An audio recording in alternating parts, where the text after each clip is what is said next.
مساء الفل عليكم. معاكم محمد جبر، سي او فاوندر في جي ايجنسي. معانا حد النهارده مهم جدا في عالم العربيات. اللي عايز يشتري عربيه، عايز يسأل على حاجه في الاستيراد في العربيات، هيبقى الحلقه دي مفيده ليه جدا. كلمنا خالد في المانيا وجه لحد عندنا. معانا النهارده كلم خالد في المانيا. طب خالد عامل ايه؟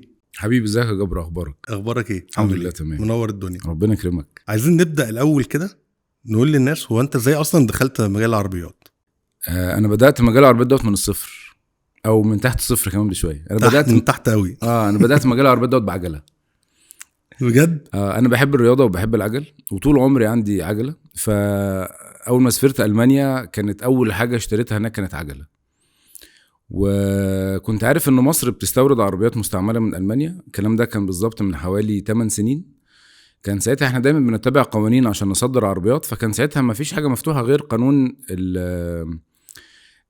ذوي الهمم، اللي هو لازم تطلع كارت الخدمات وتجيب جواب. فسألت أصدقائي قلت لهم الناس يا جماعة هنا بتشتري عربيات منين؟ فقال لك كل منطقة فيها عربيات، فيها أسواق للعربيات. طب بيشحنوا منين؟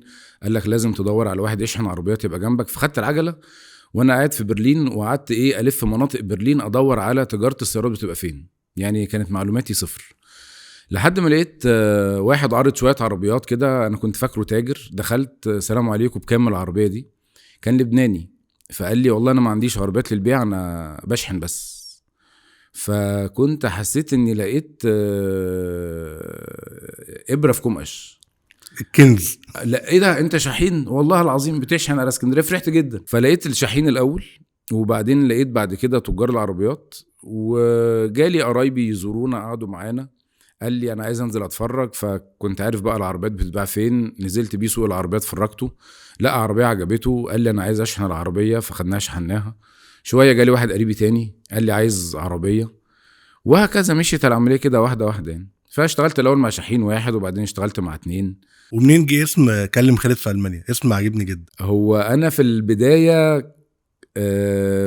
هو اول حاجه انا اشتغلت من غير سوشيال ميديا خالص، حوالي 1.5 سنة او 2 كنت بشتغل على المعارف والاصدقاء. وبعدين جابولي تجار، فكنت بشحن ل2 3 تجار. وبعدين السوق دايما بيطلع شويه وينزل شويه. فلما حبيت ازود المبيعات بتاعتي واستهدف الاند يوزر، فقررت اني اعمل سوشيال ميديا. فلما جيت اكريت السوشيال ميديا دي، كريتها بالظبط سنة 2019. وبدأت أدور على اسم ملفت للنظر، علشان خاطر الناس لما تبقى عايزة تجيب عربية تقول له انت جايب العربية دي منين؟ فيقول له كلم خالد. وكنت في نفس الوقت عايز أبراند نفسي، يعني كنت عايز يبقى اسم خالد ده اسم ملفت في مجال تجارة السيارات أو استيراد السيارات من ألمانيا. فاللي عايز عربية يكلم خالد في ألمانيا. فهو كول تو أكشن، يعني هو كلم خالد في ألمانيا. برافو والله، بس كان حلو جدا. يعني هي حاجة بسيطة جدا. وبعدها بقى بدأت تعمل شركة في ألمانيا، ولا انت اصلا بادئ بشركة في ألمانيا؟ انا عملت السوشيال ميديا الاول، وبعدين بدأت بشركة، بس الشركة ما كانتش متخصصة في مجال السيارات. يعني لما بدأت في ألمانيا كان عندي اونلاين شوب بتاع موبيليا. كنت ساعات بستورد، كنت عامل بقالة اونلاين بتستهدف المصريين. كان عندي كذا بيزنس كده صغير.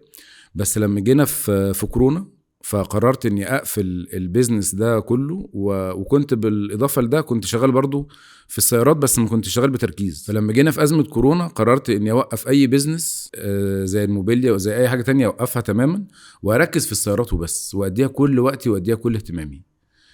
فبالفعل قفلت غيرت النشاط في الشركه، خليته تجاره وشحن السيارات بس. وهديت كل وقتي، يعني مش عايز اقول لك بنسبه 100% لتجاره العربيات. نزلت كام عربيه لحد دلوقتي؟ في بدايه البيزنس كان معدل بسيط، يعني كان ممكن اقول لك 4-5 عربيات في الشهر.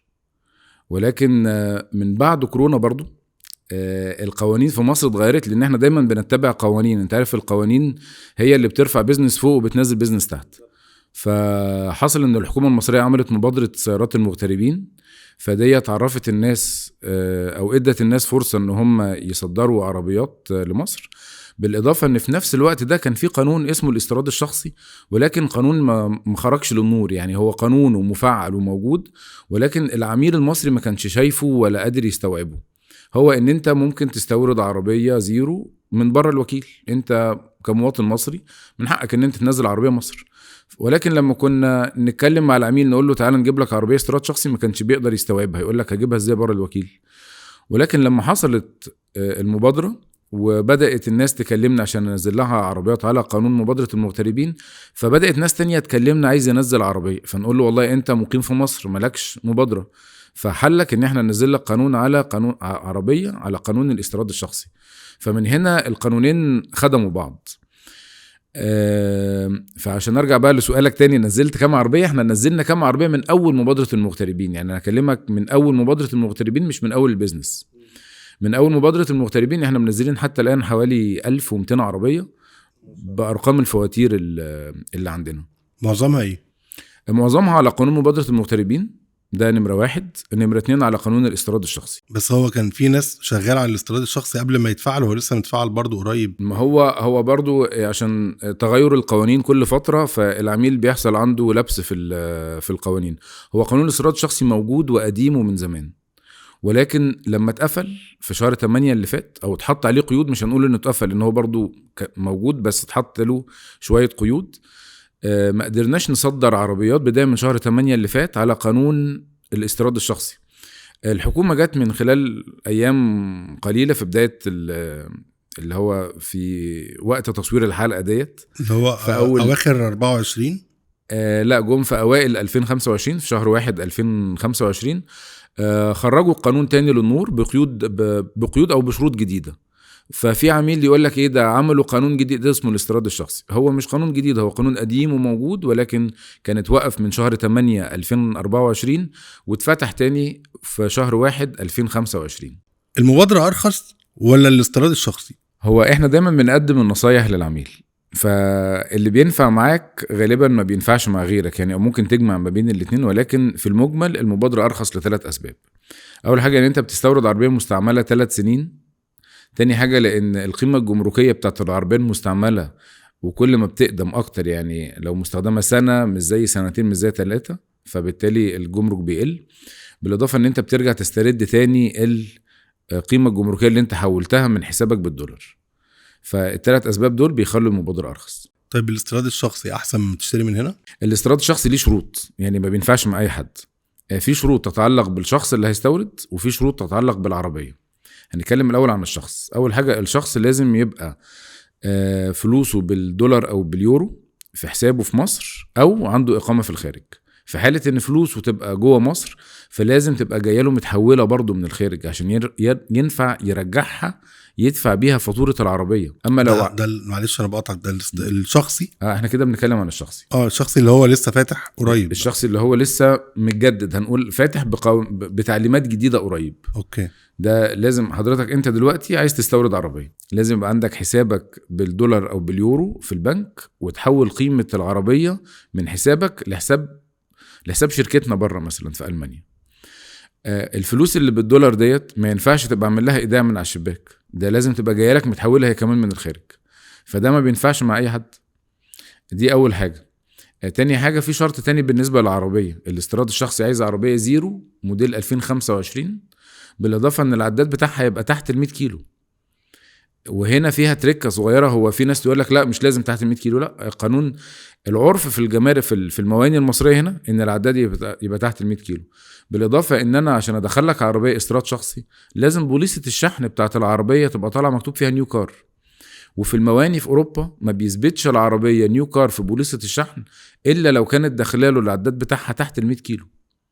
طب لو البوليصة طلع مكتوب فيها يوزد كار عشان خاطر العداد اكتر من 100 كيلو، هتعمل هنا مشكله كبيره في الجمارك. تدخلش، هي بتدخل بس بغرامات، بتدفع غرامه في الجمرك وبتدفع غرامه في التوكيل الملاحي، وبتعطل كتير في المينا، واي غلطه يعني بتؤدي ان انت بتدفع فلوس كتير. ما هو بص، انا يعني بالنسبه لي ان انا استورد عربيه من بره ده مرعب. لو بنفسي. ليه مرعب؟ ليه؟ لا بنفسي، لو انا بنفسي هروح اللي انا اشتري عربيه من المانيا وانزلها وادخلها الجمرك وبتاع، انا بالنسبه لي داخل على سواد. هو طبعا انت العميل بالنسبه له دخل على حاجه مبهمه، حتى لو كان بيحاول يذاكر ويجمع معلومات من فيديوهات او من صحابه، فهي معلومات نظري كلها. ولكن انا هحكي لك مواقف حقيقيه حصلت معايا من كذا عميل يكلمني يقول لي انا في مرسيدس، انا جاي من انجلترا، انا جاي من السعوديه، انا جاي من مصر، وكان عندي اعتقاد اني هدخل مرسيدس، اقول لهم انا جاي معايا فلوس عايز اتفرج، يفرجوني، طب اشحن لي، يشحنوا له. طبعا احنا نوعيه العربيات اللي احنا بنشتغل فيها هي يا زيرو يا كسر زيرو، والعربيات ديت ما بتتواجدش في المانيا غير بنسبه 99% جوه الوكيل او جوه فروع مرسيدس الرئيسيه. فمرسيدس عندها قواعد لبيع العربيات. اول حاجه هو بيبيع لحد مقيم جوه الاتحاد الاوروبي. تاني حاجه المقيم او صاحب الجنسيه جوه الاتحاد الاوروبي لما بيشتري العربيه ما بيستردش ضريبه المبيعات اللي هي 19% اللي بتسترد عند التصدير. بالاضافه تالت شرط ان هو بيقول لك لازم تحتفظ بالعربيه 6 شهور قبل ما تبيعها. فبالتالي انت مش هتعرف تشتري العربيه لو انت رايح في المانيا تتفرج وتشتري. الكلام ده يعني كلام نظري، اما الواقع العملي لا. والعملاء دول انا عملت معاهم على فكره فيديوهات. انا في عميل كلمني قلت له طب انا جاي لك فرع مرسيدس بس بشرط تعمل معايا فيديو بتحكي فيه تجربتك، عشان خاطر العميل بقى اللي بيفكر يعمل رحله زيك يتعلم منك. وفعلا الفيديوهات دي جابت نتيجه كبيره. يعني بلاقي فعلا واحد يكلمني يقول لي انا صاحب الاستاذ فلان، هو كان اسمه استاذ عصام على فكره، فيديو انا عامله مع الاستاذ عصام. الاقي حد يكلمني يقول لي ده انا صاحب استاذ عصام في الشغل، ولما شفته في المانيا فعلا كلمته واتاكدت من ان الكلام مظبوط، فخلاص هات لي انت العربيه. فالموضوع مش بالسهل ان حد يقول لك انا رايح المانيا اجيب عربيه واخدها وارجع يعني. لا بس هو بص، انت الفيديوهات بتاعتك عودة للفيديوهات، يعني انت بتقول الاستاذ عصام وبتاع، تحية كبيرة للاستاذ عصام يا جماعة معانا. الفيديوهات بتاعتك انا بشوف ان هي قد ايه بسيطة ومفيدة جدا وبتقدم معلومات مش كل الناس بتقدر يعني مش كل الناس بتقدر تقدمها هنا. من ناحية، من الناحية التانية هي دي الأسئلة اللي الناس بتدور عليها. يعني في ناس فاكرة اللي هو انا بقول لك شكاية، بقول لك انا لو انا هروح اشتري عربية من بره هو ده بالنسبة لي سواد. ليه بقى؟ انا هجيب منين وهعمل ايه كان مثلا ممكن احجز تذكره واطلع المانيا واروح في التوكيل ومعايا الفلوس ويقول لا اروح. فدي كارثه يعني بالنسبه لي. طبعا هو وبعدين هم ما بياخدوش كاش، يعني حتى لو معاك الفلوس كنا هتخرج من المطار ازاي بالفلوس وتدفع هناك كاش ازاي وهم اصلا ما بياخدوش كاش. فاحنا اللي بيتعامل معانا او انا حتى في الفيديوهات بقول ايه، بقول للعميل بعد ما تتفرج على الفيديو خد قرارك ان انت تشتري مع اي شركه بتاعت واحد مصري، لازم واحد مصري علشان خاطر يبقى ملم بالقوانين المصريه. يعني شركات الشحن الالمانيه تقول له انا عايز اشحن عربيه على مصر، يقول لك اهلا وسهلا تعالى حط العربيه. طب وصلت المينا هي مشحونه على انهي قانون؟ اللي يشحن لك العربيه ما يعرفش. هو العربيه مش كونتينر جواه بضاعه، العربيه ليها قوانين معينه، فلازم اللي يشحن لك العربيه يبقى واحد مصري. طيب ايه احسن عربيه اقدر اجيبها من المانيا؟ والله هي افضل عربيه تجيبها من المانيا قيمه مقابل سعر هي السي 180 والسي 200، بس دول فيهم تركه صغيره. العربيات ديت متصنعه في جنوب افريقيا مش متصنعه في المانيا. يعني النهارده العالم كله او الشركات الكبيره في اوروبا بتصنع في دول تانية. يعني في مصنع مرسيدس في مصر، وفي مصنع مرسيدس في امريكا، وفي مصنع مرسيدس في جنوب افريقيا، في مصانع كتير، فكل عربيه متصنعه في مكان. فبالتالي انت لما تجيب عربيه سي 180 او سي 200 متصنعه في جنوب افريقيا واتشحنت على المانيا، انت بتيجي تشتريها من المانيا، دي لما بتيجي تصدرها مصر ما لهاش شهاده يورو 1، فدي ما بينفعش نجيبها على قانون الاستيراد الشخصي، دي احنا بنجيبها على قانون المبادره. ولما كمان نجيبها على قانون المبادره بيفضل ان احنا نجيبها لعميل اقامته خارج الاتحاد الاوروبي، لان هي كده كده من غير يورو 1. فانا باخد العربيات اللي ليها يورو 1 اقول للعميل، يعني عميل يكلمني يقول لي انا عندي اقامتين، واحده بتاعتي في السعوديه وواحده بتاعت ابني في اوروبا وعايز عربيتين، اقول له انت حضرتك عندك اقامه في السعوديه تنزل عليها سي 180 او سي 200، ابنك عنده اقامه في اوروبا دي تنزل عليها اي 200 او جي ال سي او سكودا كودياك. يعني ايه الكلام ده؟ لما تيجي تقسم الكلام ده، يعني العربيات اللي متصنعه جوه الاتحاد الاوروبي يفضل ان احنا ننزلها على مبادرات جوه الاتحاد الاوروبي ونطلع لها يورو 1، والعربيات اللي مش متصنعه جوه الاتحاد الاوروبي وعلى راسها واشهرها السي 180 والسي 200 دي بننزلها على مبادرات خارج الاتحاد الاوروبي. فالموضوع بيبقى محتاج عميل متفهم لحد ما ربنا يوفقنا ونجيب له العربيه المناسبه ليه. طب ايه اشرح لنا كده اليورو 1، لان في ناس كتير مش فاهمه يعني ايه يورو 1. هي اليورو 1 شهاده منشأ بتعمل تخفيض او اعفاء ضريبي للعربيه. تمام. ولكن ليها شروط في التقديم، كل قانون ليه شروط لتقديم شهادة اليورو 1. فلو هنيجي نتكلم مثلا عن قانون الاستيراد الشخصي، هتلاقي ان اي عربية جاية متصنعة في اوروبا محتاجة شهادة يورو 1، سواء موتورها تحت ال 1600 سي سي او فوق ال 1600 سي سي. ده بالنسبة للاستيراد الشخصي. في عربيات في اوروبا زي ما قلنا قبل كده السي 200 مش متصنعة في المانيا، فدي يعني ما ينفعش تجيب لها شهادة يورو 1. بالنسبة لمبادرة المغتربين فهي برضو نفس الحكاية، اي عربية متصنعة في المانيا بتجيب لها شهادة يورو 1، ولكن لازم يبقى صاحب المبادرة هو كمان مقيم في الاتحاد الاوروبي او في تركيا او في انجلترا عشان تجيب له شهادة يورو 1. دي بالنسبة لليورو 1 على قانون الاستيراد الشخصي وعلى قانون المغتربين. بالنسبة لجوابات ذوي الهمم هي حاليا متوقفة، ولكن لما كانت شغالة تحت ال 1600 سي سي ما بتحتاجش شهادة يورو 1 خالص، سواء أوروبي أو مش أوروبي. فوق ال 1600 سي سي كانت بتحتاج، بس بقت تدفع مبالغ كبيرة، فبالتالي ما بقاش حد بياخدها. فكل قانون ليه تفاصيله. القوانين بتتغير كل قد ايه؟ والله الواقع العملي يعني انا من ساعه ما اشتغلت في البيزنس دوت من 8 سنين، فانا شايف ان هي بيحصل عليها تعديلات كل فتره زمنيه بتتراوح من 4 ل 6 شهور. للاحسن؟ اكيد للاحسن، والدليل على كده عندك قانون المبادره لما اتفتح، او الحكومه طبعا من حقها ان هي تحط قواعد ولوائح عشان تنظم عمليه الاستيراد. وبعدين في نقطة تانية عايز أوضحها، إن في وكلاء في مصر، ما الوكيل دوت راجل استثمر أموال طائلة في الفروع وفي مراكز الصيانة، وبيوفر لنوعية كبيرة جدا من العملاء عربيات وليها ضمان. فبرضه لازم يحطوا قوانين تحافظ على حقوق الوكيل. طب هي العربية اللي جبتيها من بره بتخش الضمان؟ أنواع أو أنواع لأ. الأنواع اللي بتدخل الضمان على رأسها مرسيدس وبورشة، دي بتدخل الضمان على طول. مرسيدس بالذات بتدخل 2 سنين، وبعد كده ممكن تشتري لها ضمان بحوالي 95,000، وتقدر تجدد الضمان دوت لحد 200,000 كيلو. يعني بتجدد 2 سنين في 2 سنين لحد حد أقصى 200,000 كيلو. الوكيل هنا بيتعنت في أي ماركة مثلا يقول لأ؟ هو مرسيدس في مصر ليها 3 وكلاء، فهو في وكيل واحد اللي بيدخل العربيات. عن تجربتي معرفش الباقيين ايه، في حد ما بيدخلش، وفي واحد تاني متأكد انه بيقبل الضمان، التالت ما عنديش فكرة. ومش عايز اقول لا ما طبعا مش يعني ما. طيب لا اقصد البراندات التانية، يعني مثلا سكودا الكودياك. سكودا كانت زمان بتدخل عربيات ضمان، وبعدين قال لك لا مش هندخلها. اوكي. حاليا ما بتدخل. انا شايف ان هي برضو من اكتر العربيات اللي بتيجي من المانيا. هي من افضل العربيات. لو هتتكلم بقى في الكودياك دي، انا احكي لك فيها قصص ومواويل. اول حاجة انا الكودياك دي، يعني انا عن نفسي تجربتي الشخصية، انا سافرت بيها من برلين لجنوة سواقة 1200 كيلو، عديت بيها سويسرا وجبال الألب وارتفاع 2400 متر ودرجة حرارة -30، ونزلت بيها جنوة درجة حرارة -17، كل ده خلال 3-4 ساعات. الرحلة كلها أخدت على بعضها، أخدت معايا حوالي 2 يوم، ولكن أنا اختبرت العربية يعني مشيت بيها سواقة مسافات طويلة جدا، والعربية أدائها رائع في أي ظروف جوية. بالإضافة أن العربية الSUV بتبقى عالية عن الطريق وبتقدم لك راحة في السفر. ولكن الواقع بقى بتاع سكودا كودياك في مصر هي أفضل إعادة بيع، أفضل توفير للفلوس، قطع غيار متوفرة ورخيصة، مراكز خدمة كتير. فسكودا كودياك هي عربية مثالية للناس اللي بتحب الSUV. لما الناس كلها بتشكر فيها فعلا، جبارة حقيقي. طيب العربيات الكهرباء.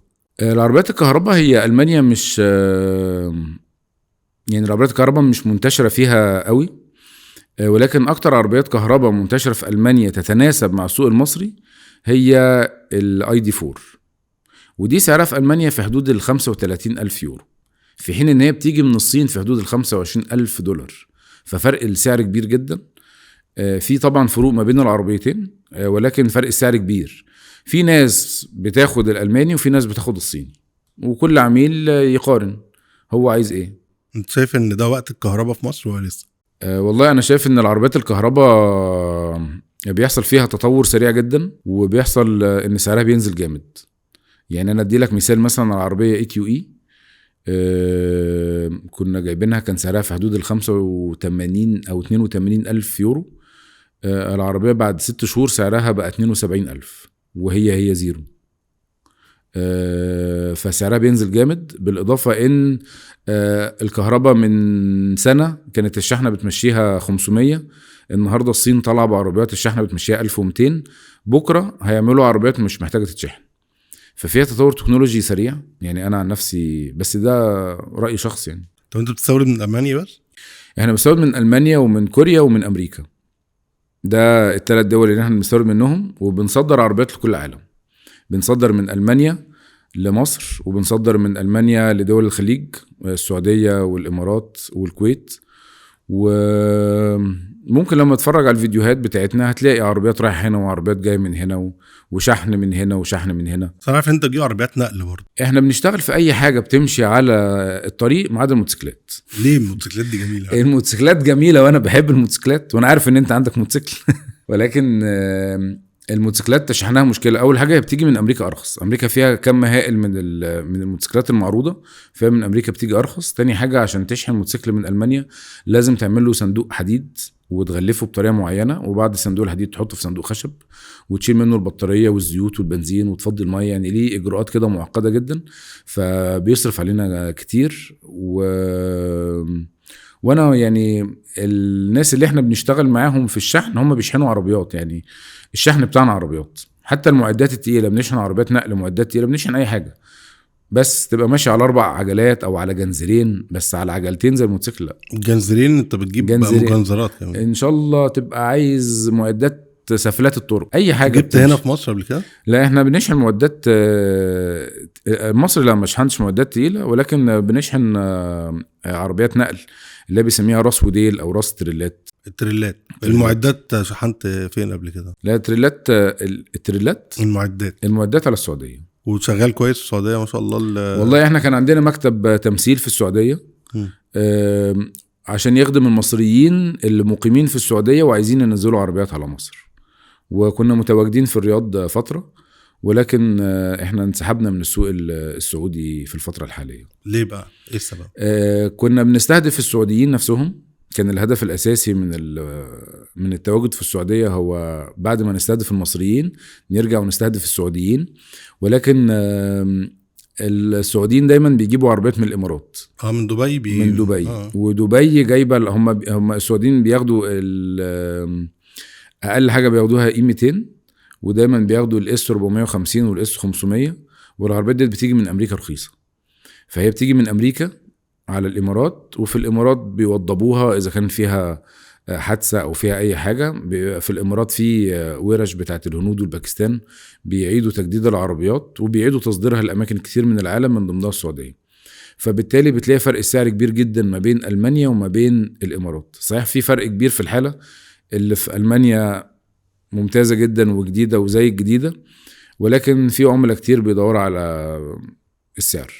لو انا هشتري معاك عربيه وجيت قلت لك خالد انا هشتري العربيه دي من المانيا، ايه الاجراء اللي بيحصل؟ يعني قول لي سيكونس كده، ايه اللي انا بمر بيه لحد ما العربيه تيجي تحت البيت عندي؟ هو اول حاجه احنا هنجيب العربيه منين؟ احنا عندنا 3 طرق بنجيب بيها عربيات.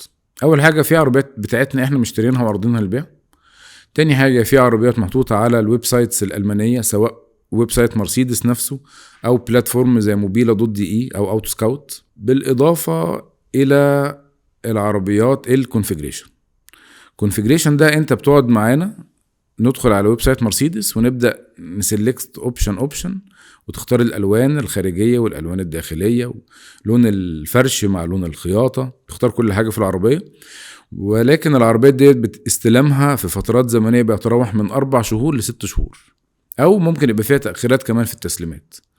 ولكن في عملاء كتير جدا بيجي يقول لك لا انا عايز اعمل كونفيجريشن عشان اختار عربيه على مزاجي، حتى لو كانت العربيه تقف عليه غاليه. هو بيبقى عايز ياخد التجربه، عايز يعمل عربيه على مزاجه ويفصلها على مزاجه وينتظرها. وفي ناس كتير بتبقى مجهزه الحاجه زي ديت.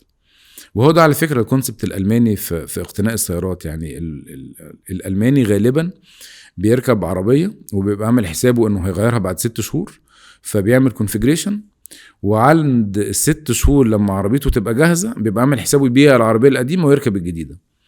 ففي مصريين كتير بيبقوا عايزين يعملوا موضوع الكونفيجريشن. ففي 3 طرق عشان تختار معانا عربيه. هنفترض ان انت اخترت عربيه منهم، لو العربيات جاهزه للاستلام او جاهزه ان احنا نستلمها من الوكيل، احنا بنعمل لك الاول فاتوره مبدئيه ب 15% من قيمه العربيه، ده عربون العميل بيحوله على حسابنا. لما يعني يبعت لنا ايصال التحويل احنا بنشتري له العربيه. ما بشتريش العربيه دي بالطلب، بشتري بعد ما يديني العربون. بعد ما اخد منه العربون انا بقوم مشتري العربيه. بعد ما بشتري العربيه هو المفروض بيحول 80% من ثمن العربيه الاجمالي، يعني هو دفع 15 هيكملهم 80 خلال 10 ايام. احنا بنجيب العربيه وبنشحنها وبنوصلها له لحد المينا. طبعا كل ده بفواتير هو بيحولها على حسابنا في المانيا.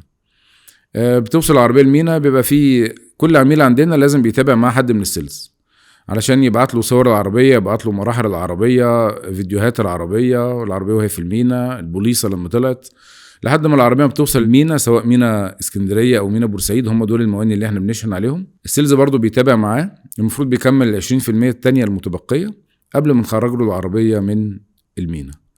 واحنا بنوصل العربيه للعميل لحد باب البيت، شامل التامين، شامل كل الاجراءات، شامل اي حاجه تحصل في العربيه، اي حاجه مهما كانت. يعني في عميل يكلمني يقول لي انا في ريسك عليا جامد، اقول له انت مفيش اي ريسك عليك خالص، انا اللي بيتعامل معايا، انا المسؤول عن كل حاجه من البدايه حتى النهايه، فانت مفيش عليك ريسك. انت جاي لي واثق فيا، مطمن معايا، عربيتك عندي، تامينك عندي، كل حاجه عندي. انا برضو نقول للناس اللي بتتفرج علينا ان انت شركه هنا وشركه في المانيا. احنا شركه هنا بتسوق للشركه الالمانيه، بس الشغل كله على الشركه الالمانيه. تمام. طب الناس تضمن فلوسها معاك ازاي؟ والله احنا في السوق بقالنا كتير، وما حصلش ان في حد عندنا اشتكى ولا في حد عنده مشكله. اي عميل بتحصل عنده مشكله احنا بنعوضه، سواء بهديه، سواء بفلوس، ولكن بتبقى مشاكل بسيطه جدا. ممكن يبقى تاخير في شحن، ودي حاجه بتبقى غصب عننا. موضوع التأمين وارد جدا، ولكن بنسبة قليلة جدا، يعني لا تتجاوز الحوالي 4 أو 5% من إجمالي العربيات اللي بتتشحن. ممكن يحصل فيها حكة صغيرة ولا حاجة، احنا الحاجات دي كلها متكفلين بيها 100%. أكبر مشكلة حصلت معاك ايه؟ أكبر مشكلة حصلت معايا في الشحن لما كنا في عز موسم المبادرة اتعملت فجأة، لا المواني في أوروبا جاهزة ولا المواني في مصر جاهزة. حصل تكدس ضخم جدا جدا جدا في المواني في أوروبا، لدرجة إنهم قفلوا، بعتوا لنا ايميلات قالوا لنا احنا بنعتذر عن قبول عربيات جديده. وبقى عندنا العربيات مش عارفين ندخلها، المواني فضلت قافله كتير، يعني يمكن قافله اكتر من 2 شهور. تزامن معاها العربيات الهايبرد والكهرباء عملت حصلت حوادث مع المركب اللي اتحرقت من فتره طويله، فبالتالي حطوا قيود على العربيات الهايبرد والكهرباء تاني. فهي المينا اصلا مقفول وحاطين قيود على العربيات، فبقى عندك عربيات مش عارف تشحنها. وفي نفس الوقت كانت المواني في مصر متكدسه جدا، الموظفين مش لاحقين يخرجوا العربيات، فحصل تاخيرات كبيره جدا جدا جدا في الاستلام. ولكن الكلام ده كان في اول المبادره، بعد ما المبادره ما اتعملت بحوالي 6 شهور. كان بيبقى في عملاء متفاهمين ان في تكدس عربيات في المواني، وكان بيبقى في عميل كل شويه يكلمك يقول لك انا ماليش دعوه، خرج لي عربيتي، انا اولادي مستنين العربيه، انا جاي عشان اركبها. طبعا دي حاجات احنا متفاهمينها، بس بيبقى غصب عننا. دي كانت اصعب فتره في تكدس العربيات في المواني، بس دلوقتي الحمد لله المشاكل دي كلها اتحلت. دي العربيه في وقت قد ايه؟ 3 شهور مثلا؟ والله دي بتعتمد على حاجات كتير. هو نقدر نقول بداية من 25 يوم في أحسن الأحوال، ما بتحصلش كتير، ولكن الطبيعي نبدأ من 38 يوم، ممكن بقى نعدي بشهر ونص، شهرين ونص، ممكن 3 شهور. ده طبيعي، كل ده طبيعي. ولكن أنا بقول لك كلام الواقعي العملي على فكرة. ولكن لو أنت عامل كونفيجريشن للعربية، فانت هنستلم اصلا العربيه في المانيا بعد 4 شهور او 6 شهور. فهي بتختلف حسب العربيه. في عربيات بنيجي نشتريها مثلا من مرسيدس، بيقول لك العربيه هتبقى جاهزه للاستلام بعد 2 شهور، والعميل بيجي وبيتعاقد وبيدفع عربون، واحنا بنشتري العربيه بالعقود بتاعتها. في نقطه تانية احب اضيفها، هي العقود في المانيا. العقود في المانيا ملزمه، احنا كلنا في المانيا بنوقع العقود اونلاين، يعني من غير ما تروح ومن غير ما تيجي، هو بيبعت لك عقد بتوقعه اونلاين، يبقى انت كده لازم تاخد العربيه. غرامه الانسحاب 15%، فعشان كده الشراء من الخارج ما فيهوش هزار. لازم يبقى عميل متفهم، لازم يبقى عميل عارف هو عايز ايه، لازم يبقى عميل واثق في الشركه اللي رايح ليها علشان تجيب له العربيه، لان مفيش رجوع. يعني عمليه الرجوع دي بفلوس كتير بتدفع. احنا الحمد لله احنا كل العربيات اللي تعاقدنا عليها كلها بلا استثناء اشتريناها. يعني تعاقدت، مضيت، دفعت، استلمت. فبنقول للعميل طالما انت قلت لي توكل على الله اشتري ودفعت عربون، ما ينفعش يرجع يقول لي انا رجعت في كلامي. مثلا رجعت في كلامي ده هنودي العربيه فين؟ احنا جايبين لك عربيه بالطلب. بس انت ما بتنزلش عربيات لحسابك؟ بننزل عربيات لحسابنا. فاتح يعني مكان نقدر نيجي نتفرج عليه؟ عندنا جراج، لان احنا عندنا يعني خدماتنا كتيره شويه. يعني انت مثلا معظم العملاء اللي عندنا مقيمين خارج مصر، فانا بقول للعميل انت تعالى تعاقد معانا اشتري عربيه، بنوصل عربيتك مصر. طب انت لسه مش موجود، بنرخص لك العربيه. طب انت لسه مش موجود، بنعمل لك بروتكشن للعربيه. ينزل العميل يلاقي العربيه ما عندوش مكان يوقف فيه عربيته، احنا عندنا جراج بنوقف فيه العربيه، فبنوقف العربيه نعمل لها بروتكشن ونرخصها. ينزل العميل من اجازته لو جاي من امريكا ولا جاي من اي حته، لو اجازته يوم ياخد العربيه يركبها يقضي بيها مصالحه، وبعدين بقى يركنها عند بيته او يركنها في جراج. ده خدمه VIP. احنا عربيه بتدلع يعني. هو احنا بندلع العميل. يعني احنا وصلنا لمرحله يعني دايما، يعني انا سعادتي الحقيقيه لما العميل يتعامل معانا يبقى سعيد، يبقى راضي. يعني بنحاول نوصل لاقصى درجات سعاده العملاء. حتى رضا العميل عندنا مش كفايه. يا سلام، يعني حتى الناس شجعتني اشتري عربيه. حتى الناس لما بنتكلم معاه في عميل يقول لك ايه، طب والمشكله هتيجي منين؟ نقول له مفيش مشكله. حتى لو عميل جالنا يقول لي طب انا قلقان، اقول له انت تعرف انت شغال فين؟ غالبا بيبقى عشان احنا عندنا قاعده عملاء كبيره، غالبا بيبقى عندنا عميل واخد عربيه من عندنا، ساكن معاه في الكومباوند، او معاه في نفس البلد اللي هو فيها، او في نفس الحي اللي هو ساكن فيه. ومعظم العملاء يعني حتى لما السوق كان هادي، لما قفلوا، لما كان قانون الاستيراد الشخصي مقفول، احنا فضلنا شغالين لان عندنا قاعده عملاء كبيره. فاحنا بنستهدف ان العميل يجي لنا يتعامل معنا مره يبقى مبسوط، يجيب لنا قرايبه واخواته واصحابه. فهو احنا بنشتغل على العملاء اللي بتجيب بعضها اكتر ما بنشتغل على اعلانات السوشيال ميديا. بس انت الفيديوهات بتاعتك مترقعه يعني. والله احنا ده فضل من ربنا سبحانه وتعالى. يعني هو ربنا من زمان لما المبادره اتعملت، ربنا الهمني ان اعمل فيديوهات اشرح فيها القوانين. اني لما كل ما يحصل لي موقف مع عميل او فاتح الكاميرا بتاعت الموبايل واتكلم من قلبي، انا بقول الواقع. ان انا لما اروح توكيل استلم عربيه، ان افتح الكاميرا بتاعت الموبايل واصور العقد واصور التعاقد واصور الاستلام. فالحاجات ديت فهمت العميل بتاعنا ايه هو الاستيراد من الخارج ومين هو خالد. لدرجه ان انا لما ببقى في المكتب في القاهره، بيجي عملاء اول ما بيشوفني، يعني احنا اول مره نشوف بعض، بتفاجئ انه بياخدني بالحضن وبيسلم عليا زي ما يكون اخوه مثلا، ومسافرين بقالنا كتير. العملاء اتعودوا على وشي واتعودوا عليا، فلما بيشوفوني بيقول لي احنا عارفينك. فده فضل من ربنا سبحانه وتعالى يعني. ربنا يبارك لك يا رب. اللهم امين يا رب، اسمع منك ربنا. هل الاستيراد الشخصي فعلا زيرو جمارك؟ بص، هو في معلومات كتيرة مغلوطة عند العملاء. كل واحد لما بيحاول يقرأ كمية المعلومات كتيرة فبيحصل لخبطة. الاستيراد الشخصي ده ممكن يبقى زيرو جمارك وممكن ما يبقاش زيرو جمارك. زيرو جمارك امتى؟ لو انت مستورد عربية من اوروبا. ولو مستورد عربية من كوريا ده موضوع تاني. لو مستورد عربية من كوريا، العربية وهي داخلة بتدفع جمارك وضرائب. تمام؟ طب ايه هو الزيرو جمارك؟ الزيرو جمارك ان انت مستورد عربية من الاتحاد الاوروبي والعربية دي جاية ومعاها شهادة يورو 1. هي زيرو جمارك ولكن بتدفع ضريبة. طب الضريبة دي كام؟ لان معظم الناس بتطلع في الفيديوهات تتكلم يقولك لو انت جايب عربية تحت 1600 سي سي بتدفع 14%، ولو فوق 1600 سي سي بتدفع مش عارف 66%. الارقام ديت انا كعميل هدفع كام؟ هو دوت اللي يهمني. اول حاجة مفيش عربية بتعدي، عربية او سلعة او منتج بيعدي من المينا غير لما يدفع فلوس في اي دولة في العالم على فكرة. فهنتكلم دلوقتي عن سؤالك بالتحديد وهو زيرو جمارك. زيرو جمارك يعني عربية جاية من الاتحاد الأوروبي معاها شهادة يورو 1. طيب لو تحت 1600 سي سي بتدفع كام؟ بتدفع في حدود، دي ضرايب بس بقى، مش تدفع جمارك كده، مفيش جمارك. هتدفع كام؟ بتدفع في حدود 450-500 ألف جنيه. ده لو عربية جاية من الاتحاد الأوروبي ومعاها شهادة يورو 1 وموتورها 1600 في اقل. 1600 واقل. طب لو اكتر من 1600 بتدفع في حدود المليون ونص، مليون ضرايب. 600. طبعا ضرايب. يعني بتدفع جمارك بس في شكل ضرايب تحت اي مسمى. انا دايما بقول للعميل ايه، انت ما يهمكش المسميات، انت يهمك هتدفع كام. يعني انت عشان ما ندخلش في تفاصيل كتيره والعميل يجي يقول لي انا تهت منك. انا دايما ايه اقول للعميل، انت تعال العربيه ديت بكذا، هتدفع جمارك قد كذا، فالاجمالي بتاعها بقى قد كذا. انت حضرتك بقى عايز تستورد عربيه من بره، ادي العربيه اللي جايه من بره وشوف العربيه اللي موجوده في مصر، هل الاوبشن هو الاوبشن، هل الجوده هي الجوده، هل السعر هو السعر.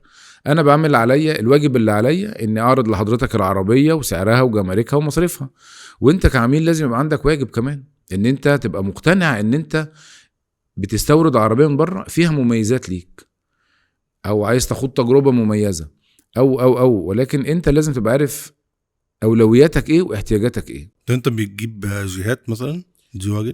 احنا بنجيب اي عربيه، احنا بنجيب اي عربيات تتناسب مع القوانين المصريه والعميل محتاجها، بالاضافه ان احنا بنقدم النصيحه للعميل. بنجيب جي واجن، لو بصيت على السوشيال ميديا بتاعتنا هتلاقينا جبنا عربيتين جي واجن قبل كده. 63 الاثنين كانوا جي 63. حلو قوي. ارخص من هنا بقد ايه ساعتها لما جبتهم؟ انا ما بحبش السؤال ده. لا ما هو ده اقول لك ده ليه. السؤال. لا اقول لك ليه ارخص من. اول حاجه انت لازم لما تيجي تقارن لازم تجيب العربيه الموديل بتاعها ماشيه كام كيلو، وتشوف كمان الاوبشن بتاعها ايه. ولكن اخر مره كان معانا عميل وكنا بنحاول نشوف الفرق قد ايه، كانت اعتقد عامله حوالي 4 مليون جنيه فرق. ما هي عربيه غاليه، هي عربيه غاليه طبعا. فكان الفرق بتاعها كبير حوالي 4 مليون. يستاهل طبعا. وممكن بما انك سالت السؤال ده فانا جاوبك على كل العربيات الشائعه اللي بنجيبها والفروق فيها قد ايه. يا ريت. ايه رايك؟ يا ريت. يعني مثلا السي 180 والسي 200 بتعمل في حدود من 250 لحد 500، مع العلم ان اول المبادره ما فتحت كانت السي 200 الام جي فولي لودد، كان الفرق ما بينها وما بين السوق المصري مليون جنيه. هي السوق دلوقتي بقى فيه عربيات كتير جدا. طبعا، ما عشان كده كل فتره الاسعار بتختلف، والفرق ما بين العربيات اللي جايه من بره والفرق اللي في مصر بيعلى او بيقل او بيتساوى مع بعض. حاجه زي الاي 200 مثلا بتعمل فرق بدايه من 500 لحد 700 800، والجي ال سي نفس الحكايه. هما الاي 200 والجي ال سي الاثنين هما نفس السعر ونفس الفرق تقريبا. والجي قلت لك بتعمل قد ايه. دايما بيبقى فيه فروق. ليه الناس رايحه المرسيدس مش بي ام في الاستيراد؟ مرسيدس دايما بتحافظ على قيمتها وسعرها دايما فيها. بي ام ليها عشاقها. بي ام بتدي لك اداء عالي جدا جدا، عربيه من جوه جوده رهيبه، ولكن سعرها في مصر بيبدا يقل مع الاستخدام. فاللي بيجيبها الاول نلغي السؤال ده. يعني احنا بنرد بالحقيقه. يعني انا دايما بقدم. لا انا فعلا لاحظت ان مفيش حد بيجيب بي ام. لا في يعني قليل قوي اللي بيجيبوا من بره بي ام. لا احنا بنجيب بي ام. لو بنجيب ام 3 وام 4 اكس 1 اكس 2 دي اكتر عربيات بنجيبها. كان في بي ام 740 741 على ما اعتقد من فتره كنا جايبينها برضو للخليج. بنجيب كل العربيات، بس دايما لازم لما حد بيكلمني يقول لي مثلا انا عايز جي ال اي. جي ال اي دي بتتصنع في مصر، موجوده في مصر ارخص، بتتجمع في مصر. طب عايز اجيبها من المانيا عشان تبقى جوده اعلى، اقول له لا دي ما ينفعش تيجي من المانيا، لان المانيا نفسها مستوردها من امريكا. فلو انا جبت لك من المانيا هجيبها لك من غير شهاده يورو 1. انت لازم تبقى ذاكرت بقى وعرفت. لا انا خلاص فهمت بقى دلوقتي. فكده عشان كده ما اجيبش الجي ال اي. لا مش هجيبها. ولا تجيب جي ال اي ولا تجيب يخت. لا ده برضو نصيحتي ليك. فاحنا دايما بنقدم نصيحه للعميل، يعني دي حاجه مهمه. وبعدين احنا الحمد لله عشان في السوق بقالنا كتير وعندنا خبره بالقوانين وعندنا خبره العربيات دي متصنعه فين، اللي ينفع اللي ما ينفعش، اللي يدفعك كتير اللي يدفعك قليل. يعني مثلا الكيو 7 في مصر الوكيل بينزلها بتتعمل له سبيشال اوردر 2000 سي سي. طب هي موجوده في المانيا؟ موجوده في المانيا ومتصنعه في المانيا ومع شهاده يورو 1، بس 3000 سي سي.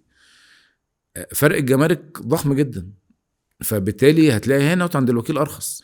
بس فرق السي انت هتعمل ايه يعني في ناس مش اولوياتها فرق السي سي، وفي ناس بس قله جدا اولوياتهم يقول لك لا انا عايز عربيه. يعني مثلا كان في فتره عميل يكلمني يقول لي انا شغال في السياحه وبدخل الصحراء كتير، عايز سكودا كودياك 2000 سي سي 4x4، دي عربيه موجوده بتدفع جمرك كبير جدا، مش جمرك قليل، ولكن جبناها العملاء.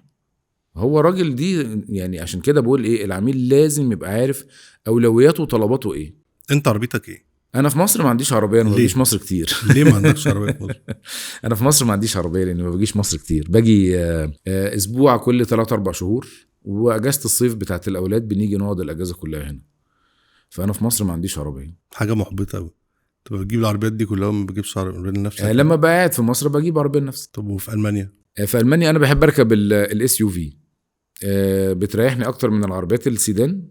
شنطه كبيره وبسافر كتير، وبحب اسافر سواء في شغل او في فسح، فالاس يو في دايما عربيات جميله ومريحه. ايه العربيه اللي عندك ولا بتغيرها؟ انا حاليا في المانيا عندي تيجوان. طب ما غريبه برضو، حاجه يعني بسيطه جدا يعني. يعني انا لو شغال في العربيات مش هعمل كده. والله في ناس بتحب المظاهر الكبيره، وفي ناس بتدور على الحاجات اللي تقضي الغرض. لا، هي من باب التجربه على فكره، مش باب المظاهر. من باب يعني التجربه. ما انت يعني احنا لو رحنا لنقطه تانية، انا جربت كل العربيات، فمن كتر ما انا جربت عربيات في المانيا، فانا بصراحه بقى فقدت الشغف في العربيات. لا الشغف لا، ده بالعكس، ده الشغف ملوش حدود. فما فيش حاجه في ركوب العربيه نفسها بقت كل انا في المانيا مفيش حاجه ممكن ترضي غروري في العربيات.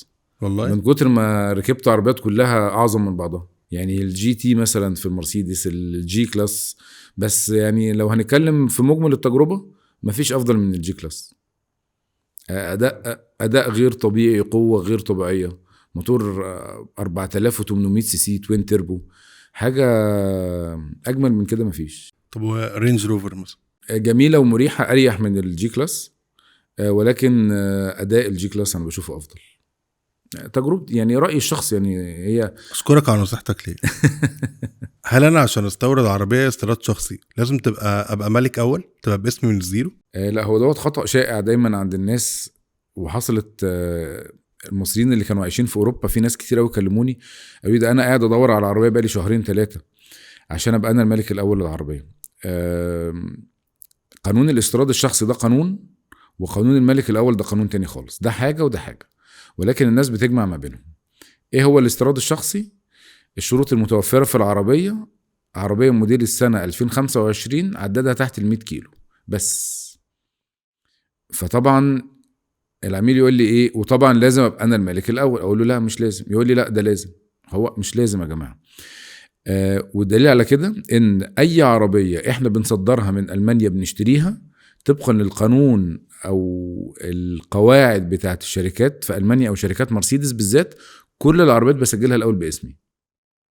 هو ده النظام. بشتري الاول العربيه على اسمي، اسجلها، ارخصها، ما بينفعش تطلع غير بعد ما ترخص وتتصدر على مصر. كل الحكايه 2025 عداد تحت ال100 كيلو، يكتب في البوليصه نيو كار بس، مفيش حاجه تانية. الملك الاول ده قانون تاني، قانون قديم ومازال مفعل، ولكن شروطه صعبه شويه. وده بيشترط ان واحد مصري عايش بره بقاله فتره زمنيه طويله، على الاقل من 5 سنوات، راح اشترى عربيه، لما اشتراها كان هو الملك الاول للعربيه ديت. يجي بعد كده قدامه فتره زمنيه من 5 سنوات ل9 سنوات ينزل العربيه مصر. اوراق العربيه لازم تبقى موثقه من السفاره مع اثباتات اقامته ان هي اقدم من 5 سنين. ولما العربيه بتنزل مصر بتاخد اعفاء ضريبي او اعفاء جمركي عن اول سنه 10%، وعن كل سنه بعد كده 5%، وليها حد اقصى في الاعفاء بحد اقصى تقريبا 45%. الشروط ديت انت عشان تدبرها في عربيه من الصعب جدا. طب لو انت توفرت في العربيه وعايز تنزلها، بتلاقي الجمارك بتاعتها كبيره والعربيه بقت قديمه، فغالبا هو موضوع مش مفيد بالذات من اوروبا. في الخليج بيتعمل كتير، يعني الناس اللي مقيمه في السعوديه لا بيعملوا كتير. بتبقى العربيات رخيصه، وبتبقى عربيات كوري، التعريفه الجمركيه بتاعتها اصلا بتبقى قليله، فبينفع من الخليج بس ما بينفعش من اوروبا. طب العربيات الهايبرد ايه رايك فيها؟ العربيات الهايبرد ايه رايي فيها من ناحيه العربيه ولا من القانون؟ من ناحيه العربيه ومن ناحيه السعر هنا في مصر. لو انت هتجيبها لنا، يعني انا مثلا لو جيت قلت لك انا عايز عربيه هايبرد، هو مش بمزاجنا نجيب يعني احنا اول حاجه، يعني عندك عربيات مثلا زي السي 200، السي 200 كلها هايبرد. يعني فانت بتجيب عربيات هايبرد، طبعا بتوفر في البنزين 30%، هورس باور اعلى، وعربيات ادائها على الطريق رائع جدا. يعني انا بحكم ان انا برضو سوقت السي 180 والسي 200 وجريت بيهم على طرق المانيا. السي 200 لا بترضي اي حد عايز يجري، اداء رائع على الطريق. ولكن من حيث القوانين، كان في قانون قديم واتوقف من حوالي 5 سنين. كان القانون ده بيقول ايه؟ بيقول ان انت من حقك تستورد عربية هايبريد مستخدمة 3 سنين، بتشتريها من السوق في ألمانيا وتصدرها، مش لازم تبقى الملك الأول ليها ولا حاجة برضو. ولكن القانون ده اتوقف من 5 سنين، ولكن الناس عندها اعتقاد انه لسه موجود. فكتير بتجيلنا مكالمات انا عايز عربية هايبريد 3 سنوات باستخدام. ده قانون قديم وملغي، مالوش حل. ده اصلا اتلغى؟ ده قانون ملغي، ما فيش حل ليه. انت اللي عايز يستورد عربيه، برضو من ضمن الاخطاء الشائعه واحد يقول لك انا عايز استورد عربيه استيراد شخصي ملك اول مستخدمه موديل 2020 مثلا ولا 2017. ما ينفعش الكلام ده. احنا في مصر عندنا قوانين دقيقه وصارمه لاستيراد العربيات. لو هنتكلم عن المبادره مستخدمه 3 سنين، احنا في 2025 بدايه الاستيراد بالنسبه لك موديل 2022. لو بتتكلم عن الاستيراد الشخصي عربية 0 موديل السنة. لو بتتكلم عن قوانين تانية هتبقى عندنا قانونين: قوانين ذوي الهمم ودي حاليا متوقفة، وقانون المالك الأول اللي اتكلمنا فيه من شوية وقلنا ده عربية مستعملة من 5 سنين ل9 سنين، وشروطه صعب ان هي تتحقق. ولكن دايما العميل يقول لك انا عايز عربية مالك أول، يعني فهو احنا بنصلح المعلومة للعميل وبنقول له ده اسمه استيراد شخصي، انت عايز عربية استيراد شخصي او انت عايز عربية مبادرة. اما الملك الاول ده موضوع تاني مالناش دعوه بيه. ما طبعا الناس بتطلب منك طلبات غريبة يعني. بيطلبوا طلبات غريبة، مش كلهم طبعا، بيبقى في ناس فاهمة. اكتر واحد اشترى من عندك او اشترى معاك جاب كام عربية؟ بس مش تاجر يعني، فرد. مش هقدر اقول اسمه طبعا. بس عندي عميل مشتري معايا 7 عربيات. ما شاء الله. يعني هو بيغير ورا بعض يعني. هو بيجيب العربيات لنفسه وبعدين التجربة عجباه، فيجيب عربية يركبها شوية يتبسط بيها، فيقول لي طب انا لقيت عربية تانية انا راكب كودياك، ايه رأيك لما تجيب لي 200؟ فيسيب الكودياك، يجي عميل تاني عايز كودياك يقوم واخد الكودياك بتاعته ونقوم جايبين له 200. طب ايه رأيك تجيب لي M3؟ فشغالين كده مع بعض على طول. في الوقت الواحد ساعات بجيب له عربيتين مع بعض. ما شاء الله. طب هو الشراء العربية معاك استثمار؟ اللي بيشتري عربيات معانا بيوفر فيها عن السوق المصري، ده شيء مفروغ منه. عندنا عملاء كتير بياخدوا العربيات ويعملوا لها ريسيل بيحققوا منها ربح، وفي عملاء كتير بياخدوا العربيات يركنوها بيبقوا مسافرين، ولما بيرجع بيلاقي القيمة بتاعت العربية زادت. فنقدر نقول شراء العربيات معنا استثمار. اقدر اتاجر معاك؟ احنا دايما بنتعامل مع الاند يوزر، دي نقطة مهمة. احنا يهمنا العميل صاحب العربية اللي هيركبها. احنا عايزين نوصل العربيات للعملاء، عايزين العميل يخوض تجربة جديدة، يخوض تجربة وفر له فلوس، يختار عربية على مزاجه. التنوع في العربيات اللي موجود في ألمانيا تنوع كبير جدا. الحالة بتاعت العربيات حتى في العربيات الكسر الزيرو اللي هي مثلا موديل سنة أو 2 أو 3، في بعض العربيات بتبقى ماشية 40,000 كيلو. ده عداد كبير طبعا خلال الفترة الزمنية القليلة دي، ولكن العربيات ديت بتيجي بحالة زيها زي العربيات اللي ماشية 2000 كيلو. فبالتالي انت بتنبهر من حالة العربية. انا قصدي ان انا اتاجر معاك، ان انا يعني اشتري معاك عربية تجيبها لي ابيع اكسب فيها واجي اشتري معاك عربية تاني. عندنا عملاء كتير جدا بيعملوا كده فعلا جدا. طب انت بتقدم سيرفيس ان انت تبيعها لي؟ اكيد، لان دايما بيجي لي عميل يقول لي انا جاي اجازة محتاج عربية اخدها بسرعة، مش هقدر اصبر شهر 2 3. فبقول له عندي العربية دي كنت جايبها العميل، فتقدر تاخدها تتفرج عليها. فبالتالي بتلاقي الدنيا ماشية كده. يعني العميل اللي بيجي لنا زي ما المثل ما بيقول لك صوابعنا مش زي بعضها. بيجي لك العميل المستعجل، بيجي لك العميل القلقان، بيجي لك العميل المطمن، بيجي العميل اللي عايز يستلم بعد نص ساعة، وبيجي العميل اللي عايز يستلم بعد سنة. فاحنا دورنا ان احنا نحاول نقدم الخدمة للعميل زي ما تتناسب معاه. فعندنا عربيات في مصر سواء بتاعتنا او بتاعت العملاء، ممكن نجيب له عربية من بره، بنقدم له كل الحلول.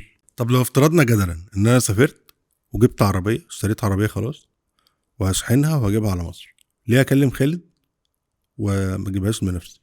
انت بتاخد التجربة لأول مرة، بتتعلم في نفسك.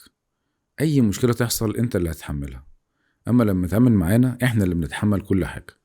عندنا خبرة، عندنا تجارب. عربيتك هتتشحن مع مجموعة كبيرة من العربيات، احنا متابعين كل حاجة وعارفين يعني دي شغلتنا، ده البيزنس بتاعنا. زي مثلا ما بيقول لك هو تدي العيش لخبازه. انت بتستثمر في عربية جاية من ألمانيا مش أقل من 2 مليون 2 مليون ونص، هتغامر بيهم على الطريق؟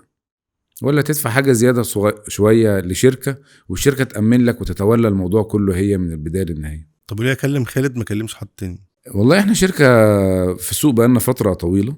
تقدر ترجع لصفحات السوشيال ميديا بتاعتنا هتلاقيها متكريتة من 2019، وانا شغال قبلها بسنتين كمان من غير سوشيال ميديا.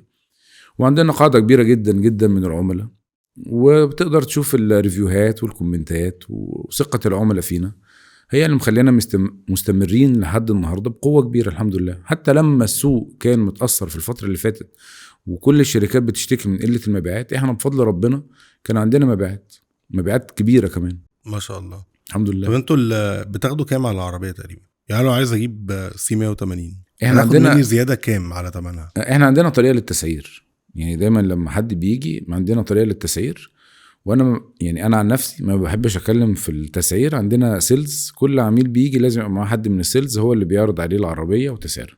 ولكن احنا بناخد مبلغ 4750 من غير شهادة اليورو 1 و5200 بشهادة اليورو 1، وده بيبقى شامل كل الإجراءات كل المصاريف، مفيش مصاريف مستخبية، مفيش أي حاجة خالص.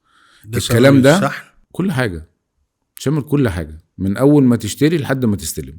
يعني أقصد إن ده الثمن العربية في ألمانيا، يعني خلينا نقول إن تمن العربية نت، لأن العربيات في ألمانيا فيها ضريبة 19% بتسترد تاني بعد التصدير، وبترجعها لنا أو بترجعها العميل ما بيدفعهاش أصلا عشان أنت بتدفعها هناك وبترجعها أنا اللي بدفعها وأنا اللي برجعها. والعميل بيدفع سعر النت، بيبقى فيه نت وجروس، بيدفع النت زائد العمولة والمصاريف، واصل قدام باب البيت بس خلاص. والجمارك لو العربية جاية على قانون المبادرة، فهو طبعا المبادرة بتاعته محولها لازم يدينا الموافقة الاستيرادية بتاعت المبادرة. كده يسترد هو المبادرة، وهو بيسترد المبادرة بس لازم يديني الورقة بتاعت الموافقة الاستيرادية، بنطلب منه شوية أوراق علشان خاطر نعرف نخرج العربية من المينا. أما في حالة الاستيراد الشخصي فبتطلع استمارة نافذة أو الاستمارة بتاعت الفاتورة بتاعت الجمارك المصرية، ودي هو بيحولها من حسابه في البنك لحساب الحكومة المصرية. معلومة كمان، انت العربية لما تبقى واقفة في المينا بيطلع لها حوالي 8 فواتير. في فاتورة نافذة اللي هي بتاعت الجمارك، وبعد كده الأرضيات وسحب الإذن وأتعاب المخلص والمرور والمخزن. يعني في فاتورة. خلاص كفاية، أنا أكلم خالد تمام. أكمل لك بس. لا خلاص والله شكرا. احنا العميل اللي بيتعامل معانا بيدفع فاتورة نافذة فقط، أما بقية الفواتير دي كلها احنا اللي بندفعها. طب انت فتحت معرض هنا في مصر؟ في مصر عندنا مكتب تمثيل تجاري او مكتب تسويق للشركة الألمانية. طب ليه ما فتحتش شوروم للناس تيجي يتفرجوا ويشتروا وبتاع؟ لان احنا بنجيب عربيات بالطلب عشان خاطر العربية توصل رخيصة للعميل. اما انا لما افتح شوروم كبير، الشوروم دوت ليه مصاريف، فبالتالي العربية اكيد هتغلى. فاحنا بنحاول نوفر للعميل على قد ما نقدر. ايه مخاوف العميل لما يجي يشتري من عندك؟ تفرض انا اشتريت مثلا العربية من عندك وبعد ما مشيت بيها بشوية حصل فيها حاجة ورجع لك، واكيد حصل لك يعني حاجه زي كده، ايه الحل؟ اقول لك وتصدقني؟ صدق. لا ما حصلش. احنا بنشتري عربيات زيرو وكسر زيرو مستعمله 3 سنين. العربيات كلها بنجيبها من مرسيدس، يعني بنسبه 99%. انا مشتري 99.9 انا مشتري عربيه من جوه شركه مرسيدس، عربيات مفحوصه وتمام التمام وهي جديده، يعني ما بيبقاش فيها حاجه.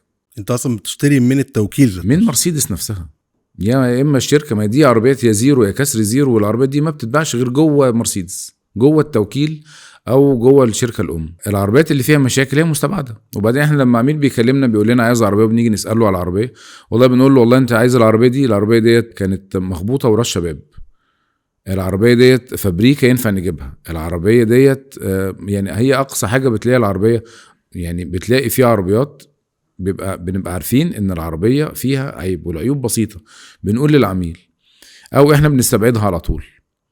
فالموضوع بيبقى يعني برضو ثقافة شراء العربيات من ألمانيا غير مصر تماما. يعني ده موضوع وده موضوع. بس انت بتشتريش من بره توكيل حتى لو مش مرسيدس؟ يعني اي عربيه حد مثلا لقى عربيه على لا احنا ما بنشتريش عربيات من افراد. احنا في المانيا بنشتري العربيات من شركات كبيره. يعني لو من مرسيدس بتبقى من جوه مرسيدس، لو بي ام بتبقى من جوه بي ام، لو بورشه بتبقى من جوه بورشه. فهي العربيه من جوه التوكيل. جبت كام بورشه لحد دلوقتي؟ جبنا كام بورشه؟ اعتقد 3 ما بين كاريرا ومكان. بتفرق طبعا عن هنا كتير جدا. العربيات الغاليه بتفرق عن مصر كتير جدا جدا جدا.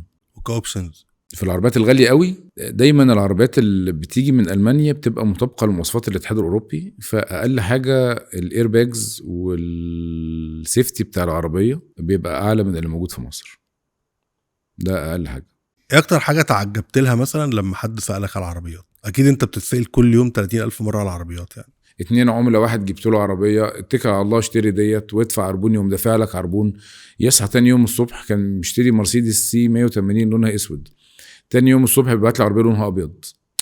اقول له ايه احنا خلاص اشترينا؟ يقول لي لا اصل وريت العربيه لابني فما عجبتوش. اما انا قلت لك ورا المدام الفرش الجلد. طبعا. فاقول له ايوه انت خلاص اتفقت معايا واشتريت دي، مش ينفع نرجع. يقول لي لا انا ما اشتريتش، انا عايز العربون بتاعي. الكلام ده عندنا ما ينفعش. عشان كده لازم العميل اللي يجي يبقى متفاهم طبيعه الشغل. حاجه تانية مثلا عميل بعد ما تيجي تشتري له العربيه يقول لك لا مش عايزها. ايوه مش عايزها ليه؟ اصل عندي ظروف، اصل تحصل مواقف كده. يعني احنا ما عندنا، احنا عمليه شراء العربيه من الخارج دي انا بسميها زي احنا بنركب قطر مع عميل.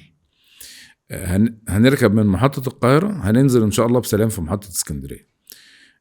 لازم نعدي بكل المراحل مع بعض. اتفقنا، اشترينا، دفعنا عربون، استلمنا، دفعنا الفلوس، شحنا، وصلت المينا، استلمنا. كون حد يجي في النص يقول لك لا انا مش عايز ازاي؟ ما هي العربيه جايه على اسمك ومشحونه على اسمك وما ينفعش حد يخرجها من المينا غيرك، فازاي مش عايز؟ ناوي على ايه الفتره الجايه يا خالد؟ ايه طموحك؟ يعني عايز تكمل في ايه؟ هو احنا في المانيا احنا شركه تجاره سيارات وشحن سيارات، احنا شراء وشحن، يعني احنا شركه شحن كمان. والله احنا عندنا فرع في برلين، وبنأمل ان شاء الله ان احنا ناخد حصه من مرسيدس، ناخد حصه من كل التوكيلات بتاعت العربيات البراندات الكبيره اللي موجوده في المانيا. ولو كنا بنشحن على مصر حوالي 500 عربيه في السنه نشحن 1000، واذا كنا بنشحن على بقيه دول العالم 5 عربيات في السنه، فنزود مبيعاتنا على كل دول العالم ان شاء الله باذن الله. طب وانت اكتر دول بتبيع فيها ايه بعد مصر؟ هي في الحقيقة نرجع نقول مصر تاني. هي مصر دولة بسم الله ما شاء الله عليها يعني، وعلى العملاء والاستثمارات اللي فيها، فهي مصر من أكتر دول العالم اللي بتاخد عربيات. يعني دي نقطة. بعد كده بتيجي السعودية والإمارات. طب انت عندك احصائية مرسيدس اكتر عربيات مرسيدس ماشية فين؟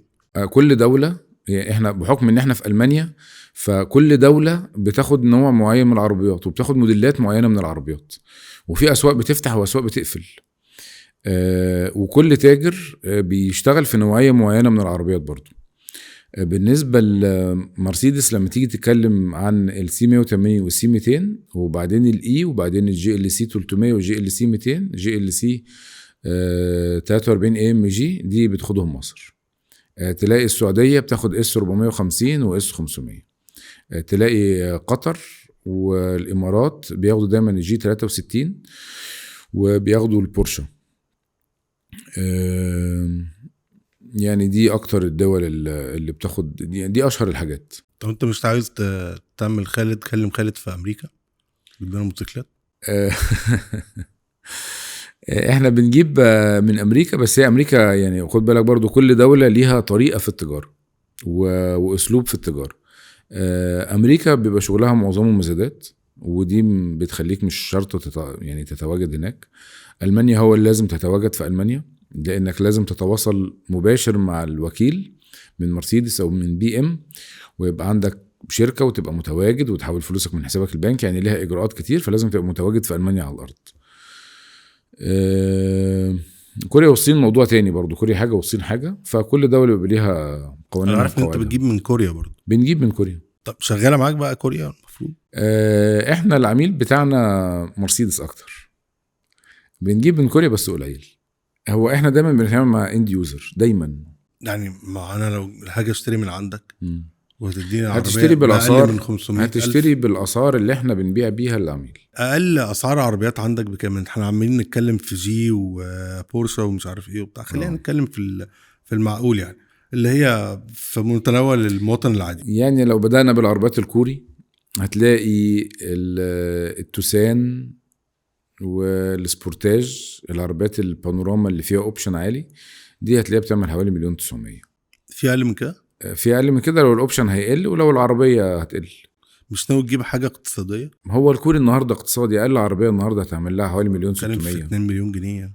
والله هو يعني هي الاسعار بقت يعني كده. في حاجه بمليون جنيه مثلا؟ لا خالص. ولا كهرباء ولا ميني مش عارف ايه؟ ممكن صيني بقى، ممكن من الصين، بس انا ما بشتغلش في الحاجات دي.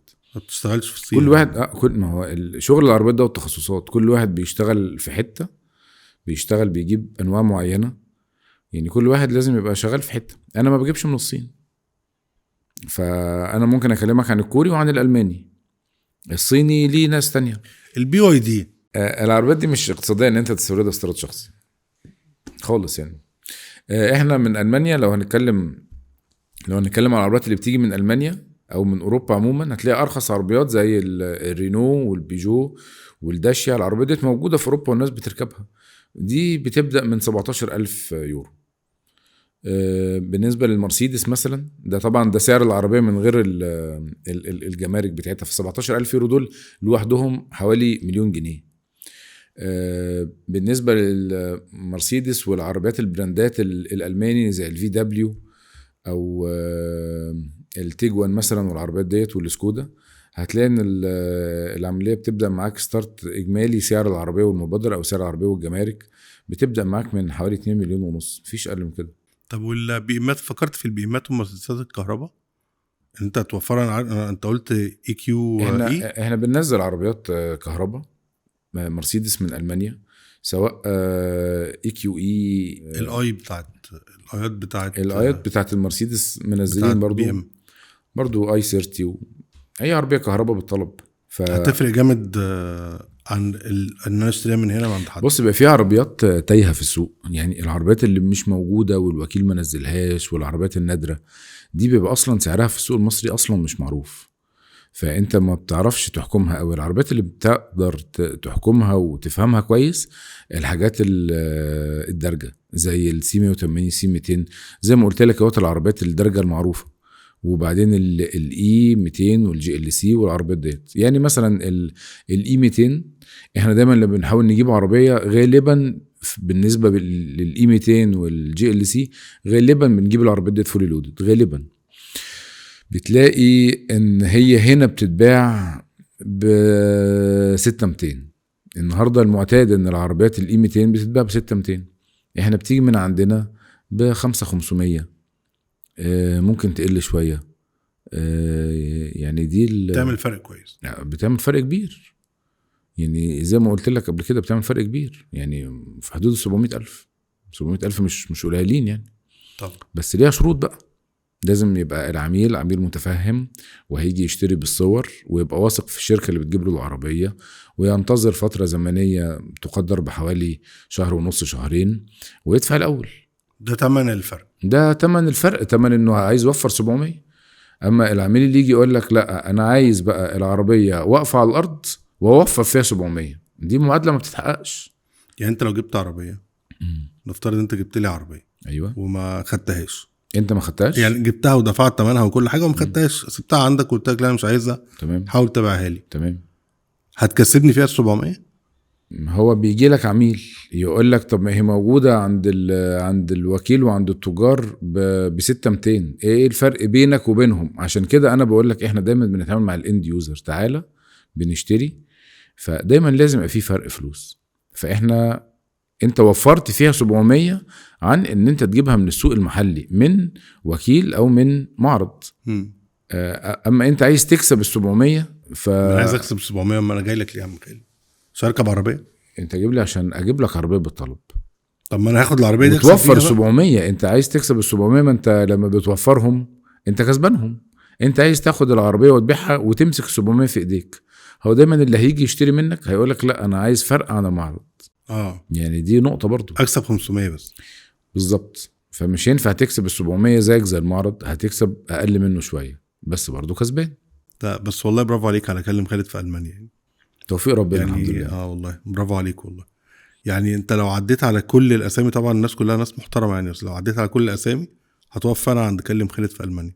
رغم ان في ناس كتير قالت لي يعني دايما لما نيجي نتكلم مع حد يقول لك الاسم مميز جدا. احنا الاسم رنان، اللي يسمعه مره ما ينساهوش. هو براندنج وايز يعني عامل شغل الحمد لله. عامل اللي عليه. طيب في الاخر كده ادي نصايح للناس على العربيات اللي عايز يشتري عربيه. اديه نصيحه. انا شايف ان انت يعني لو هتدي لحد نصيحه تديله نصيحه في اتجاه ليه يشتري من عندك، ولازم مواصفات الشخص تبقى عامله ازاي، والطريقه اللي ينقي بيها عربيته. يعني ممكن انا مثلا ابقى عايز سيمتين ولا اللي يناسبني حاجه تانية خالص. فادينا برشامه كده للناس قبل ما يجولك، عشان ايه نريح بال الناس شويه اللي بتفكر كتير قبل ما تجيلك، في نفس الوقت نسهل عليك المقابله دي. هو الملخص بتاع الموضوع ان في حاجات تتوفر في العربيه وفي حاجات تتوفر في الشخص. اول حاجه، في واحد يجي يقول لي ايه اكتر عربيه مناسبه بالنسبه لي، فانا بقول له هي العربيات ديت على اذواق زي الاكل والشرب. يعني انا ما اقدرش اقول لك انت تحب الصنف دوت اكتر من الصنف ده. انتوا اسره كبيره، اسره صغيره، انت شاب عايش لوحدك عايز تجري بالعربيه، ولا اسره كبيره وعندكم التزامات. فممكن حد ياخد عربيه سيدان، ممكن حد ياخد عربيه اس يو في، ممكن شاب صغير فلازم ياخد اي 200. طب واحد كبير شويه وعاقل مش فارقه معاه انه يجري، فممكن ياخد عربيه ارخص شويه تبقى زي السي 180. فهي المواصفات العربيه بتتفصل حسب الشخص، اللي ينفع لك ما ينفعش لغيرك. فدايما اللي بيجي يشتري عربية بيبقى محتار، كل ما يقعد مع واحد من صحابه يقول له كلمة يروح لفكرة صاحبه. هو انت اللي هتركب من صاحبك اللي هيركب، فلازم تسمع كلام نفسك ما تسمعش كلام غيرك. ده بالنسبة للعربية. بالنسبة للأشخاص، انت خلاص قررت تشتري عربية من بره، فلازم تبقى عارف ان انت هتدفع الاول وهتشتري بالصور، ولازم تبقى واثق في الشركة اللي بتجيب لك العربية. والنصايح اللي احنا بنقولها لك نتيجة عن خبرة كبيرة، ما بنقولهاش كده وخلاص. العميل اللي عنده قلق شديد او توتر شديد او لازم يشتري يمسك حاجة قدام عينيه، فده لازم يشتري من السوق المحلي. ما هو السوق المحلي فيه عربيات وفيه معارض محترمة وفيه وكلاء محترمين وفيه ناس حتى استثمارات. حتى الاستثمارات ديت ليه؟ عشان انت تتفرج بعينيك وتعجبك، تدفع وتاخد وتمشي. فالمعادلة اللي ما بينفعش بقى تحصل ان هو يقول لي انت عندك العربية ارخص 500,000 بس انا عايزها قدام عينيا. هي لازم هي معادلة، هو وان باكج هنا، يا تاخد استيراد من الخارج وتوفر وتدفع الاول، يا تاخد من السوق المحلي تدفع بالغالي وتستلم قدام عينيك. وكل واحد ليه سماته الشخصية اللي تتناسب مع اللي هيعمله. هي دي النصيحة اللي اقولها لأي حد. في نهاية اللقاء ده احب اشكرك خالد على المعلومات القيمة والساعة اللطيفة اللي قعدناها مع بعض دي، وطبعا الناس استفادت جدا من الكلام ده. بس عايزين في الاخر كده تعمل لنا قفلة كده من الافلام بتاعتك بتاعت الفيديوهات بتاعتك. بشكرك الاول، وبدعو كل الناس اللي اتفرجوا علينا ان هم يدخلوا على البيج بتاعتنا كلم خالد في المانيا، يتفرجوا على البيزنس من اول ما بدأ في سنة 2019 على تطور البيزنس عمل ازاي، من عربيات رخيصة الى عربيات غالية، من تصوير في اماكن متواضعة لحد ما الحمد لله وصلنا للمعرض بتاعنا اللي في برلين. وفي نهاية الفيديو شكرا وتحياتي ليكم في فيديوهات جديدة ولقاءات جديدة مميزة مع عملاء مميزين مع كلم خالد في المانيا. شكرا.